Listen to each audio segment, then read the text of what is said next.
Today's video is about an Apple product that failed. Or did it really fail? I don't know. I mean, I kind of think of the HomePod, that's what today's video is all about. I kind of think of the HomePod as an experiment to see if they could penetrate the market the way they wanted to.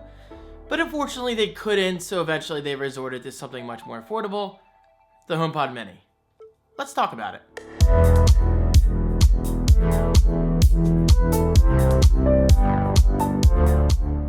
Hello everybody, how you doing today? My name is David Franco from defran.co/kit. Now I've had a kit for years, but I recently just completely redid it with my gaming room setup, my streaming setup, my iMac setup. It's all on there.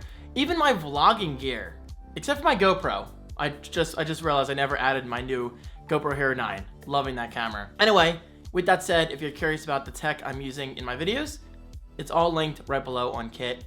Check it out. Okay, so today's video is not going to be popular. Just gotta get that out in the open right away.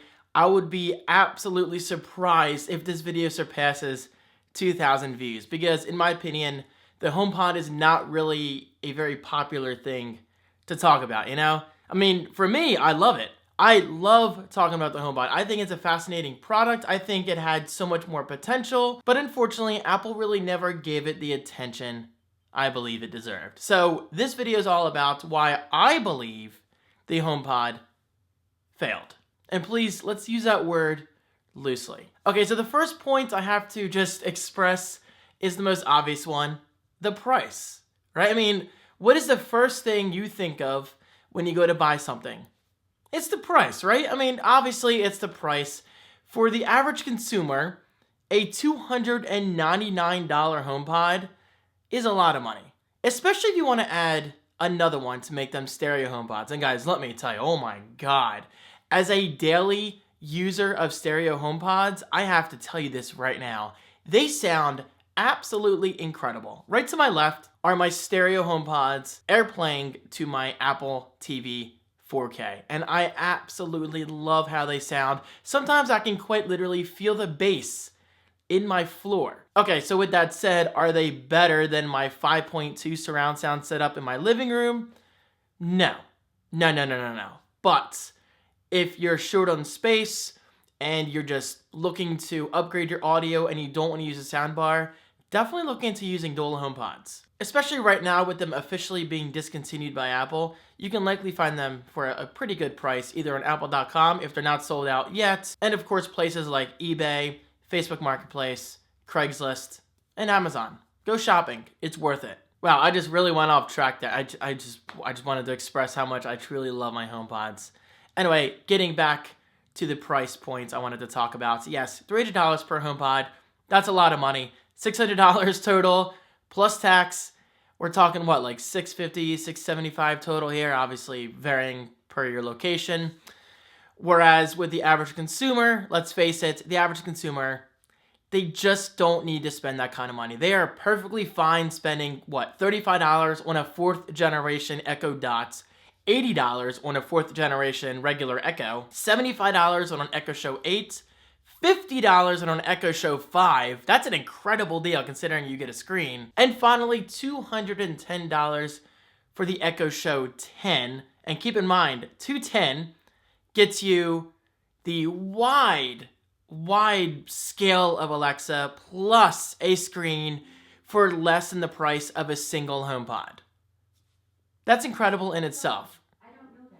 I'm not, okay, fine, I was talking to you, but right now, you just need to mind your business, all right? Moving on to my second point of why I believe the HomePod failed.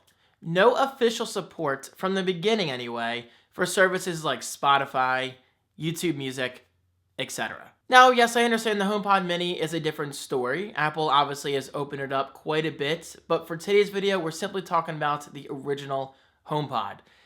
And yeah, you could have AirPlayed from Spotify, YouTube Music, all that stuff to the HomePods, and I've done it a few times. It sounds incredible. But Apple being Apple, they wanted to keep you in that Apple ecosystem. They want you to use the Apple HomePod with Apple Music and your Apple iPhone or your Apple iPad or even your Apple Watch, which I'm not wearing right now because I don't like to wear it when I'm typing. It bothers me.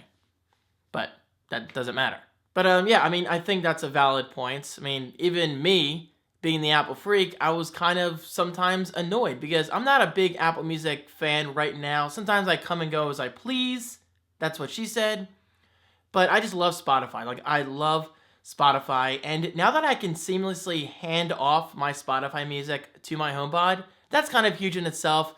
But even then, as I made clear, I have 2 HomePods connected to my Apple TV 4K, and I use them daily, whether I'm watching YouTube videos, playing Plex movies, or even just listening to music on Spotify or playing a podcast. The HomePods sound absolutely incredible. So as of right now, third-party support is not really important to me. I mean, as long as they're on my Apple TV, that's all I need. But from the beginning, it definitely would have been nice. And the third point of why I believe the HomePod failed.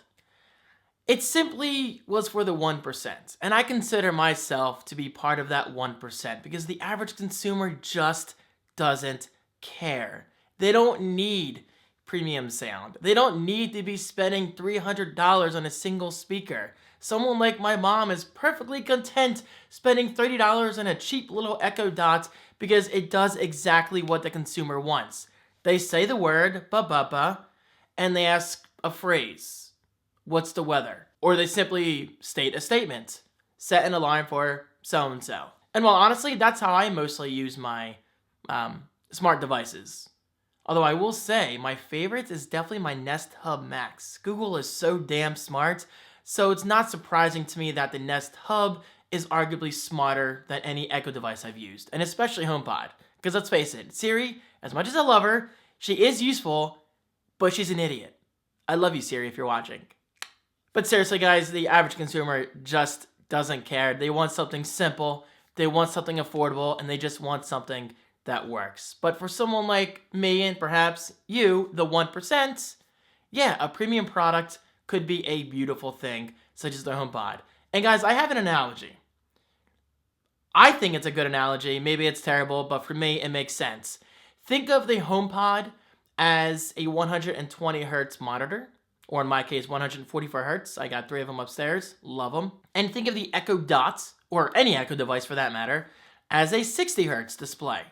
I think the average person is going to be perfectly content with a 60 hertz display, whereas someone like myself prefers something like 120 hertz and above. And guys, let me tell you, if you've never compared 60 hertz to 120 hertz or 144 hertz, you are truly missing out. It is such a massive difference. It's quite literally a game changer. Because I play games on my... Anyway. And finally, I want to wrap up this video with an honorable mention. Hold on. She's coming in. She's a big girl. She's a big girl. This is the iPod Hi-Fi. In a way... God, she's heavy. In a way, the iPod Hi-Fi is a lot like the HomePod. Kind of overpriced in a way, but not really overpriced. I mean, for the average consumer, yeah, but for someone like myself, no. It was quite literally designed to be used with Apple products, hence why I have an iPhone connected here via the 30-pin connector. It was a little too bulky, a little too heavy, and the average consumer just didn't want it. But for someone like myself, I know I say that a lot, I put a lot of research into finding the perfect HomePod, the perfect iPod Hi-Fi on eBay, and I'm very happy with this. Do I use it? No, it quite literally just sits there. But I think it looks nice because I'm an Apple fan and I like collecting Apple devices, especially older Apple devices, because they're just kind of special to me. You know, the ones that didn't quite make it. So, those are my thoughts. HomePod, yeah, it's an incredible device. Absolutely incredible when paired with a second HomePod. But was it needed? No. No, it was a very Apple product, you know? It was a very Apple product. That's the best way to describe it. But the HomePod Mini is much more affordable, and it still sounds damn good. Thank you guys so much for watching. What are your thoughts? Let me know in the comments, and I'll talk to you later.